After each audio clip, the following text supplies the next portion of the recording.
ஒரு 2 நிமிஷம் நான் உங்களோட பேசணுங்க.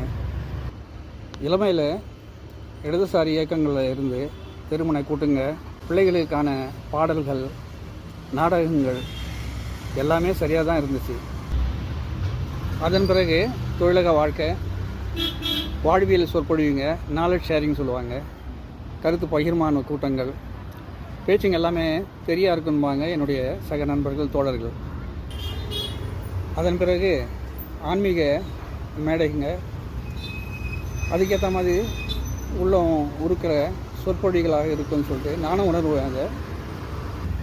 பிறகு என்னுடைய பணிமூப்பு அடைந்த சுற்றுச்சூழல் வாழ்வியல் சூழலுக்கான இந்த பயணம், ஒரு தோட்டம் நந்தவனம் என்ற பெயரில், அதுலேயும் வந்து கற்பித்தல், அறிவு பகிர்மானம், சுற்றுச்சூழலுடைய முக்கியத்துவம்னு சொல்லிட்டு இருந்த நிலையில் இந்த சூழலில் தான் வந்து நான் உங்களுக்கு முன்னால் கேமராவில் நின்னேன்.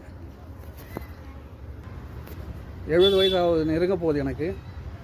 எனக்கே தெரியுது என்னுடைய பேச்சுகள் வந்து திக்கி இருக்குது. சரளமாக பேசிகிட்டு இருந்த நான் இப்போது திக்கிறேன், தடுமாறுன்னு சொல்லிட்டு என்னுடைய இயலாமை நினைத்து நானே வருத்தப்படுறேன்.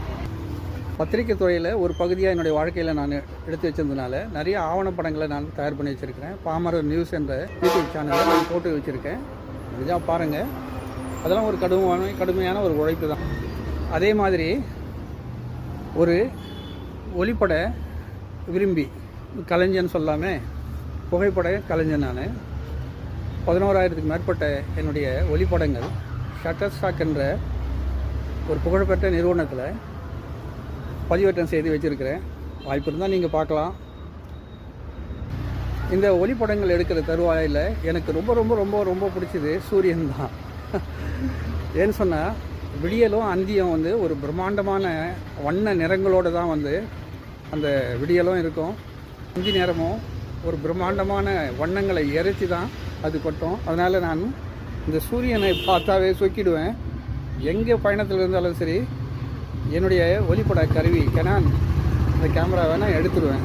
இப்படியாக இருந்த என்னுடைய பயணத்தில் இன்றைய இந்த சமூக அரசியல் சூழல்கள் தான் பெரும் பாதிப்பை ஏற்படுத்தியிருக்கு.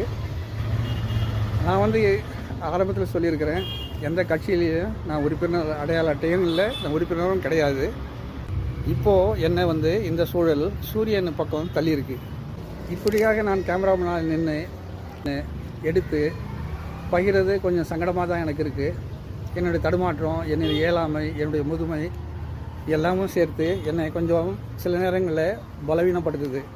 ஆனால் இதை பார்த்துட்டு இருக்கோம் இளைஞர்கள், நடுவயது நபர்கள், தயவுசெய்து நீங்கள் முன் வந்தீங்கன்னா நான் கண்டிப்பாக பின்வரிசையில் போயிடுவேன். இதெல்லாம் நீங்கள் செய்யலாம், இதெல்லாம் நீங்கள் பேசலாம், இதுதான் நீங்கள் செய்யணும், இதுதான் நீங்கள் பேசணும்னு சொல்லிட்டு ஒரு சின்ன ஒரு முயற்சி தான் நான் பண்ணிகிட்ருக்கிறேன் உங்கள் முன்னால். நீங்கள் இதை விட பிரம்மாண்டமானலாம் பண்ணுவீங்கன்னு நினைக்கிறேன். நீங்கள் செய்யும்போது நான் கண்டிப்பாக பின்னால் போயிடுவேன், நான் மறைஞ்சே நிற்பேன். இப்போது என்னுடைய தோள்களில் நான் சுமந்துட்டு இருக்கிற இந்த பொறுப்புகளை வந்து உங்களுக்கு தோள்களில், இளைஞர்களாகிய உங்கள் தோள்களில் உங்களுக்கு தெரியாமல் கண்டிப்பாக நான் மாற்றி, நான் அப்படியே வந்து மெதுவாக விலகி என்ன நடக்குது, என்ன செய்கிறீங்கன்னு சொல்லிட்டு நான் கண்காணிக்க ஆரம்பிச்சிடுவேன். ஒரு இயலாதவனாகிய ஒரு முதுமையில் இருக்கிற எனக்கு தர நீ ஆதரவுகள் என்னை வந்து உள்ளபடியே வந்து நெகிழ செய்து சமீபத்தில் கூட என்னுடைய ஒரு காணொளி பெரிய அளவில் வந்து வைரலாகி கலைஞர் டிவியில் ஒளிபரப்பானதை என்னுடைய உற்றார் உறவினர்கள், நண்பர்கள் இவங்கெல்லாம் வந்து சுட்டி காட்டின போது நான் உண்மையிலே வந்து நிகழ்ச்சிக்கு ஆளாகிட்டேன். நான் நன்றி நண்பர்களை தொடர்ந்து ஆதரவு தாங்க. மீண்டும் மீண்டும் நான் உங்களுக்கு பேரன்போடு என்னுடைய நன்றிகளை தெரிவிச்சுக்கிறேன். இளைஞர்களே வாங்க, முன் வாங்க. நீங்கள் செய்ய வேண்டிய பணிகள், நீங்கள் தான் பேசணும், நீங்கள் தான் வந்து வலிமையான குரலை எழுப்பணும். வாங்க ஐயா, நீங்கள் வந்து நில்லுங்க, என்னை வந்து கொஞ்சம் ஓய்வெடுக்க விடுங்க. நன்றியோட அமீர்.